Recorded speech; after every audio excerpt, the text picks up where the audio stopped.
एक बार जब तय कर ही लिए कि शर्मा जी को विधायक बनाना है तो फिर इतना वोट दीजिए कि कोई खरीदार इसको खरीद नहीं पाए। जब मध्य प्रदेश की जनता ने तय कर ही लिया है कि मध्य प्रदेश में सरकार बदलनी है, और जब मध्य प्रदेश में सरकार बदलनी ही है तो फिर 115, 122 क्यों करना है? इतना ज्यादा बहुमत दे देना है कि जैसा का पप्पा छटपट्टी लगाने लगे, कुछ हो नहीं सकता है। हमको कोई बताया साहब कि कार्यकर्ता मीटिंग में जैसा के पिताजी कह रहे थे कि लिस्ट बना रहे हैं। गुरु, आप ही के पास कागज कलम है, हम भी लिस्ट बना रहे हैं। कमलनाथ जी के यहाँ भी लिस्ट बन रहा है, सरकार तो बन रही है, इसमें कोई दो राय नहीं है। और इसका मैं कारण आपको बता देता हूं कि जो चैनल हमारे विरोधी हैं, अब कौन कौन चैनल हमारा विरोधी है आप जानते हैं, वो भी जो है ना शर्माते शर्माते घबराते घबराते कम से कम 111 से 122 सीट तो दे ही रहे हैं। तो जब वो 115 से 122 दे रहे हैं, इसका मतलब है 150 से 160 सीट तो हर हाल में आने वाली है।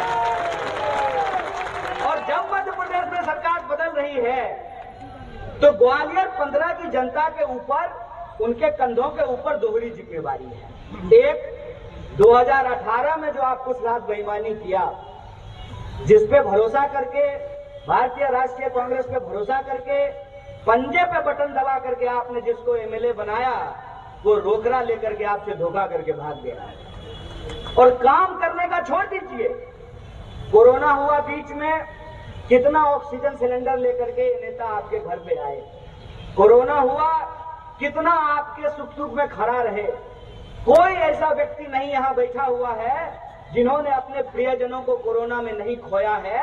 तो कितने नेताओं ने आपको मदद की है, इस बात का आपको पहचान करना है। आप सब भी जूझ रहे हैं, हम सब भी जूझ रहे हैं। तो हम आपके बीच सबसे पहले ये बताने के लिए नहीं आए हैं कि आपको क्या करना चाहते हैं। हम तो बस सिर्फ ये साझा करने के लिए आए हैं कि जब चुनाव हो रहा है, 5 साल के बाद चुनाव हो रहा है, तो ये आपके पास एक मौका है। जैसे एक मौका होता है ना, दिवाली आने वाली है तो लोग घर में पेंटिंग करा रहे हैं, साफ सफाई करा रहे हैं, कचरा बाहर कर रहे हैं, कूड़े को निकाल रहे हैं, झाड़ रहे हैं। ये साफ सफाई हर 5 साल में होना चाहिए।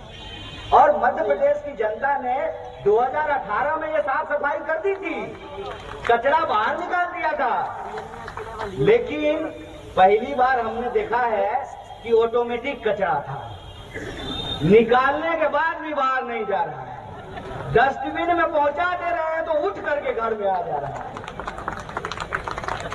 इस बात को मैं इस रूप से कहना चाहता हूं कि 2018 में मध्य प्रदेश की जनता ने सरकार बदल दिया था।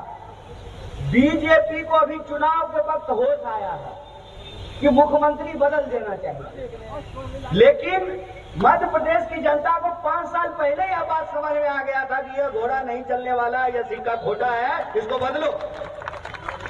लेकिन देखिए कैसी मजबूरी है और कैसा जो है धन बल का खेल है, यह बात हमको समझना पड़ेगा। कोई भी व्यक्ति ग्वालियर 15 की जनता को कैसे दोष दे सकता है? ग्वालियर 15 की जनता ने तो 2018 में ही बीजेपी को हरा दिया, लेकिन जनता से वादा करके, ईमान का कसम खा करके कोई बेईमान हो जाए तो जनता क्या करे, ये सबसे बड़ा प्रश्न है। अगर मध्य प्रदेश की जनता को 2018 में सरकार नहीं बदलनी होती तो बहुमत बीजेपी को आती। बीजेपी को बहुमत आई थी क्या? बीजेपी को बहुमत नहीं आई थी ना। तो मध्य प्रदेश की जनता सरकार बदलना 2018 से ही चाह रही है, लेकिन पैसे के दम पर कुछ बेईमान लोग अपने ईमान को बेच करके उस हारी हुई सरकार को खरीद करके बिकी हुई सरकार के रूप में स्थापित कर दिया। ऐसे में ग्वालियर 15 की जनता को ये सोचना पड़ेगा कि हम इसका प्रबंध कैसा करें, कचरा का इंतजाम ऐसा करें कि एक बार इसको डस्टबिन में पहुंचा दे तो ऑटोमेटिक ये वापस हमारे घर में लौट करके ना आए। ये हम लोगों से यही कहना चाहता हूं कि उनकी कोशिश ये रहेगी कि इसमें जाति और धर्म का एंट्री करा दिया जाए। आपकी कोशिश ये रहनी चाहिए कि इसमें रोजी रोटी का सवाल सबसे प्रमुखता से रहेगा और इस बात का सवाल का जवाब उनसे पूछा जाना चाहिए।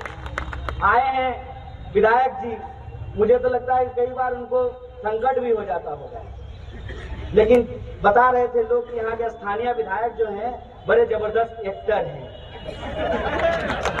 नहीं, यही संकट का विषय है, पता है आपको, क्योंकि वो जिस पार्टी में गए हैं ना, वहाँ एक से एक एक्टर है। कहीं वो इतना बढ़िया जो नौटंकी करते हैं और जो प्रधानमंत्री देख लिए तो प्रधानमंत्री हीन भावना के शिकार हो जाएंगे, कहेंगे इसको बाहर करो, हमसे बड़ा नौटंकी बात है। आप समझ रहे हैं? ये सब जो ड्रामेबाजी बन गई है पॉलिटिक्स, उसमें हम आम जनता को सिंपल सवाल रखना है और ये हमसे भी आप पूछ सकते हैं। अगर हम ये वादा कर रहे हैं कि मध्य प्रदेश में ओल्ड पेंशन स्कीम लागू होगा, अगर हम ये नहीं कर पाए, अगर मध्य प्रदेश में ओल्ड पेंशन स्कीम नहीं लागू किया जा सके, तो अगली बार जब शर्मा जी वोट देने के लिए आए ना, इनको कहेगा आइए आइए, खोज रहे थे आपको, बैठिए। 5 साल में चुनाव इसीलिए होता है कि आपका रिपोर्ट कार्ड जनता के हाथ में होता है। आप जो वादा किए हैं वो वादा आप पूरा किए हैं कि नहीं किए हैं, इसका हिसाब किताब किया जा सकता है। अगर हम ये कह करके वोट मांग रहे हैं कि 500 रुपए में गैस सिलेंडर मुहैया कराएंगे, तो अगर हम मुहैया कराएंगे तो आप हमारा लाइसेंस रिन्यूअल कर दीजिएगा, आप हमारे रिपोर्ट कार्ड को ओके कर दीजिएगा, और अगर हम नहीं कर पाए तो आप हमारे रिपोर्ट कार्ड पे हमको फेल कर दीजिएगा। भाजपा को यह पता है कि वो जो वादा किए थे वो वादा वो पूरा नहीं कर पाए, उनका रिपोर्ट कार्ड फेल हो गया है। तो जानते हैं वो क्या कर रहे हैं? इंटरव्यू है बेटा का, पप्पा का मार्कशीट लेकर के आ रहे हैं, बात ही नहीं कर रहे हैं कि मध्य प्रदेश की सरकार ने 18 साल में मध्य प्रदेश के लोगों के लिए क्या किया है। अगर किया है, मान लीजिए कि हम कपड़ा पहने हुए हैं और नहा के आए हैं, तो हम एक पट्टी लगवा लें माथे पे, कपड़ा पहने हुए हैं, नहा के आए हैं, ये करने की जरूरत है क्या? जो काम करेगा उसको प्रचार करने की जरूरत पड़ेगी क्या? ग्वालियर में आप जिधर भी नजर घुमाइए, हर तरफ प्रचार ही प्रचार है, हर अखबार में प्रचार ही प्रचार है, हर टीवी पे प्रचार ही प्रचार है। मध्य प्रदेश की जनता का पैसा लेकर के, उनके पैसे से ही पोस्टर लगा करके मध्य प्रदेश की जनता को बता रहे हैं कि हमने आपका विकास किया है। अरे तुम ऐसा कैसा विकास किया है कि हमको नहीं पता चल रहा है? तुमको पेट्रोल पंप पे पोस्टर लगा करके हमको बताना पड़ रहा है कि हमारा विकास किया है। अगर हमारा विकास किया है तो कुछ मोटा मोटा सवाल है जो हम आपसे पूछना चाहते हैं।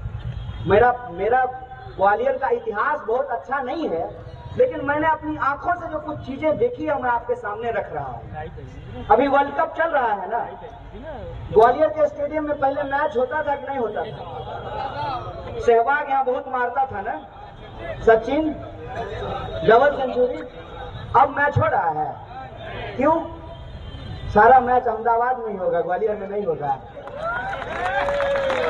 बोलिए, बातें बोल करके, कभी धर्म का नाम लेके, कभी जात का नाम लेके, कभी देश का नाम लेकर के, देश की सबसे पुरानी पार्टी, मतलब इतनी भी शर्म नहीं बची भाजपाइयों के पास कि कांग्रेस पार्टी को गाली देने के चक्कर में अपने पिताजी और दादाजी को ही गाली देना शुरू कर दिया। अब जब आप बताइए कि आदरणीय ज्योतिरादित्य जी कांग्रेस पार्टी को गाली देते हैं तो किसको गाली देते हैं? अरे वो राहुल गांधी को गाली देने से पहले माधवराव सिंधिया जी को गाली देते हैं ना। यही हकीकत है ना, यही सच्चाई है ना। कोई इंसान जब कांग्रेस को गाली दे रहा है, इसका मतलब वो अपनी पूर्वजों को गाली दे रहा है और उसके बारे में गलत बात बोल करके, झूठ बात बोल करके जो हमारा असली मुद्दा है उसको गुमराह किया जाता रहा। असली मुद्दा क्या है? सरकार यह बताए कि 18 साल शिवराज जी की सरकार रही है, 5 काम वो गिना दे। मैं शर्मा जी का वोट मांगना छोड़ करके शिवराज जी के लिए प्रचार करने के लिए बुधनी चला जाऊंगा। 5 काम बता दीजिए। क्या महंगाई कम हो गई? क्या बेकारी कम हो गई? क्या भ्रष्टाचार रुक गया? क्या सरकारी विभागों के बैकलॉग भर दिए गए? क्या विकास की गंगा बह रही है?